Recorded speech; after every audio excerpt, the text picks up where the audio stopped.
Morning, I am Dr. Seema and today we will learn the osteology of tibia. Specific learning objectives of today's class. At the end of the class, students should be able to explain the parts, anatomical position, muscle attachments and applied aspects of tibia. Tibia is the main bone of the leg and its counterpart being the fibula. It is placed medially in the leg and fibula is placed laterally. It is the second largest bone in the body and it is a preaxial bone of the leg. It is homologous with the lateral bone of the forearm, which is called as a radius. It carries the weight of the body from femur to the foot. In Latin, the word tibia means flute. Parts of tibia. Tibia is a long bone and it consists of three parts: upper end, lower end and a shaft. The upper end is enlarged to form two condyles, a larger medial condyle and a smaller lateral condyle. These two condyles of tibia will be articulating with the condyles of femur to form the knee joint. And in front of these two condyles there is a prominent tuberosity which is called as the tibial tuberosity. In the lower end it is small and it projects medially and inferiorly to form the medial malleolus. The shaft is having three borders. The anterior border is sinuous and it is subcutaneous and prominent in its lower part, and it is called as the shin border, and hence the tibia is also known as the shin bone.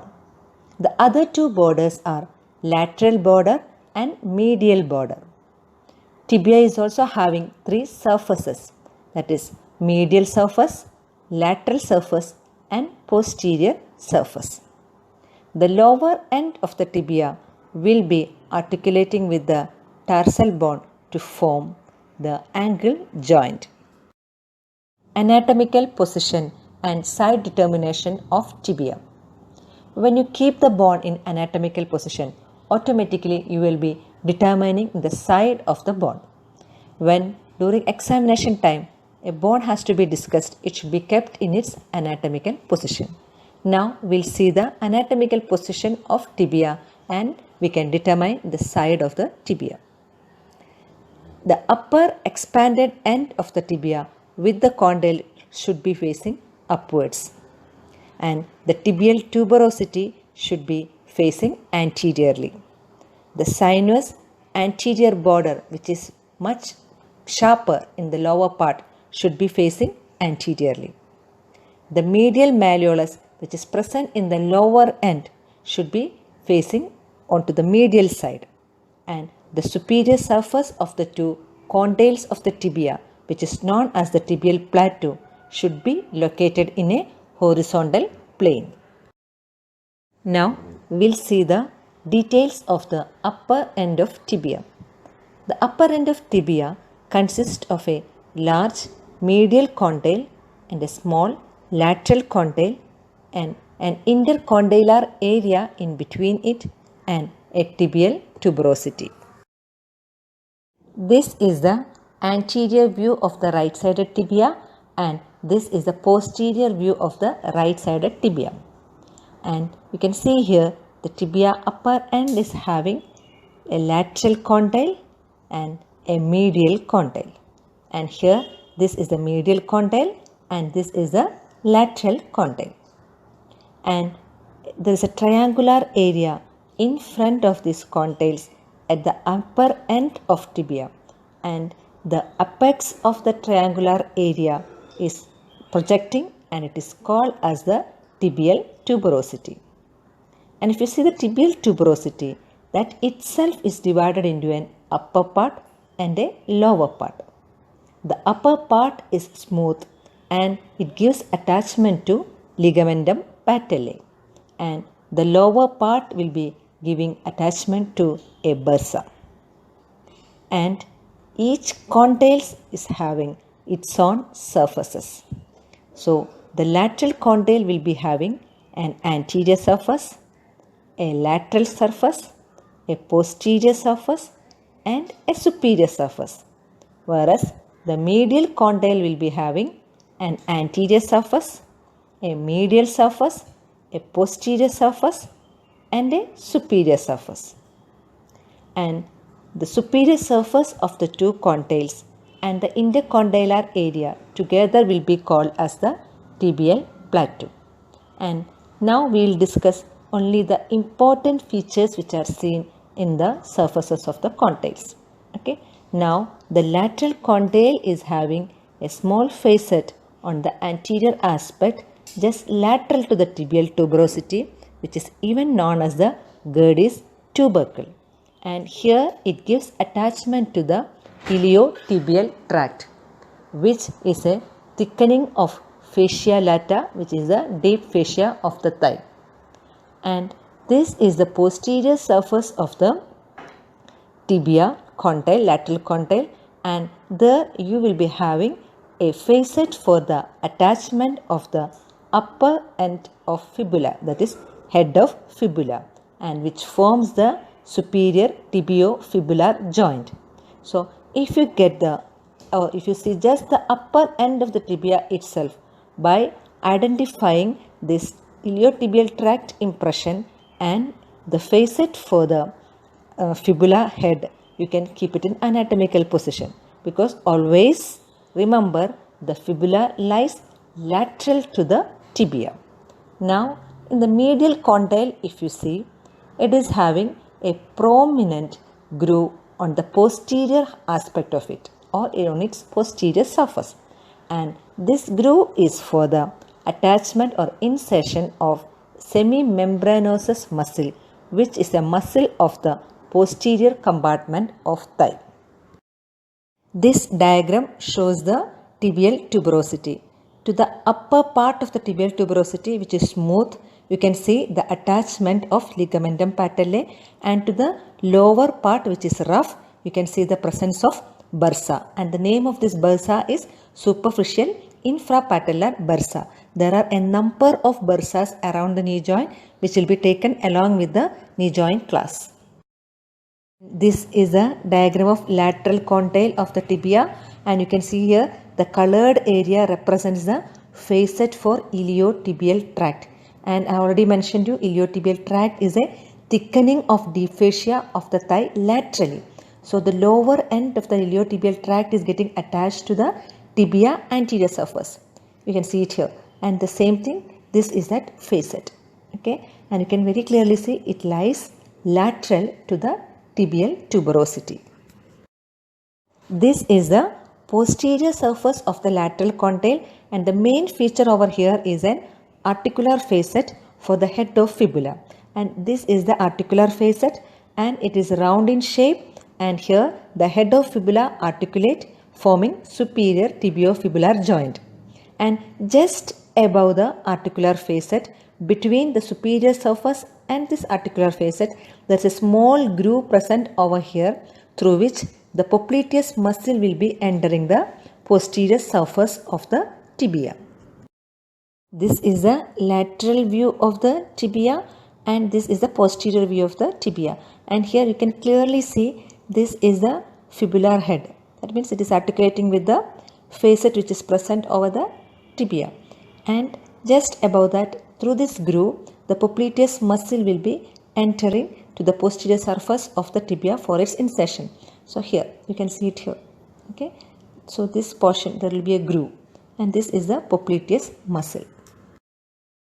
This is the medial condyle posterior surface, and you can clearly see the groove here, and this groove is meant for the insertion of semimembranosus. So this green colored muscle is a semimembranosus, and you can see its insertion behind the medial condyle of tibia. Remaining details and all you can learn it later. This is the superior surface of tibia, and this is the anterior aspect, and this is the posterior aspect. You can clearly see the tibial tuberosity over here. And this is the large medial condyle of tibia, and this is the smaller lateral condyle of tibia. And if you see both the condyles superior surface, the central part is bit concave and the peripheral part is flat. And this peripheral flat part is covered by a fibrocartilaginous ring which is called as menisci. And this part is the intercondylar area which is seen between the two superior surface of the condyles. And in the intercondylar area, the middle part is bit prominent and it is called as the intercondylar eminence. And the eminence lateral and medial edge is more prominent and it is called as the intercondylar tubercle. This diagram shows the attachments on the superior surface of the tibia. So this is the medial menisci and this is the lateral menisci. Both the menisci are attached to the peripheral flat surface of the condyles of tibia. And you can see here there are two horns for each menisci. This is the anterior horns and these are the posterior horns. And you can see these horns of the menisci are getting attached to the intercondylar area. And this is again a diagram of the tibia showing its superior surface. And here you can see that the green things represents the menisci, and other than that you can see these ligaments are anterior and posterior cruciate ligaments. And these are also getting attached to tibia intercondylar area. And all these ligaments and menisci will be taken in detail during knee joint class. So you can clearly see that the condyles of tibia are articulating with the condyles of femur to form the knee joint, and you can see in between these condyles you are getting the fibrocartilaginous ring which is called as the menisci. And this is a diagram of again superior surface of the tibia, and you can clearly see the medial meniscus here and the lateral meniscus here. And you can see this is the anterior horn of the medial meniscus. This is the posterior horn of the medial meniscus. Here this is the anterior horn of the lateral meniscus. This is the posterior horn of the lateral meniscus. And this is the anterior cruciate ligament and this is the posterior cruciate ligament. And you can see that all the horns of the meniscus and the cruciate ligaments are getting attached to the intercondylar area. Now we'll see the attachments on the intercondylar area of tibia from anterior to posterior. The first, it is the medial menisci anterior horn. Then comes the anterior cruciate ligament. Just behind that, it is the anterior horn of the lateral menisci. Then comes the posterior horn of the lateral menisci. Then comes the posterior horn of the medial menisci, and the posterior most is the posterior cruciate ligament. And there is an easy way to remember this. From anterior to posterior, it is the Medical College Lucknow and Lucknow Medical College. Lower end of tibia is small and it is elongated downwards and medially to form medial malleolus. The lower end is having 5 surfaces: anterior surface, lateral surface, medial surface, posterior surface and inferior surface. Among this, there are few important features, and one is that the lateral surface will be having a fibular notch to which the fibula lower end will be getting attached and it forms the inferior tibiofibular joint. And the medial surface is elongated downwards and forms the medial malleolus. And the anterior surface and posterior surface will be having grooves for tendons which are passing from leg to the foot. And the inferior surface is concave and it articulates with the superior surface of the talus. In this diagram, you can clearly see that the inferior surface of the tibia and the lateral surface of the medial malleolus articulate with the talus bone to form the angle joint. Now we'll see the shaft of tibia. The shaft of tibia is having 3 borders: anterior border, lateral border and medial border. The The anterior border is sharp at this lower part and it is sinuous in nature. It extends from tibial tuberosity down to the medial malleolus, and it is otherwise called as the shin border. And the medial border extends from the medial condyle of tibia down to the posterior border of the medial malleolus. The lateral border extends from the fibular facet on the lateral condyle of tibia down to the anterior aspect of the fibular notch. And if you see the surfaces between the anterior border and the medial border, you have the medial surface. Between the anterior border and the lateral border, you have the lateral surface. And between the lateral border and the medial border, you have the posterior surface. Now, this posterior surface itself is divided into an upper triangular part and a lower part by a line which extends from the fibular facet on the lateral condyle down to the medial border at the junction of upper 1/3 and lower 2/3. And this line is called as the soleal line. And below the soleal line, the posterior surface of the tibia is divided into a medial part and a lateral part by a vertical ridge.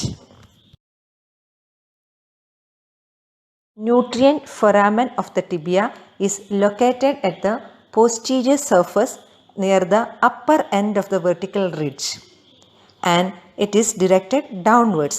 That means the upper end of the tibia is the growing end of the bone. Now we'll see the muscular attachments on the shaft of tibia. This is the anterior view of the tibia and this is the posterior view. You can see here this is the anterior border and this is the lateral surface and this is the medial surface of the tibia. Now from the lateral surface, from the upper 2/3 of it, a muscle is arising and it is called as the tibialis anterior.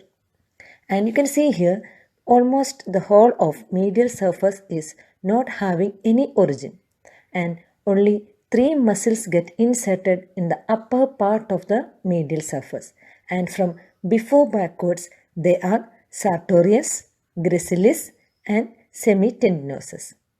Now in the posterior surface, this is the soleal line which separates the posterior surface into an upper triangular part and a lower large area.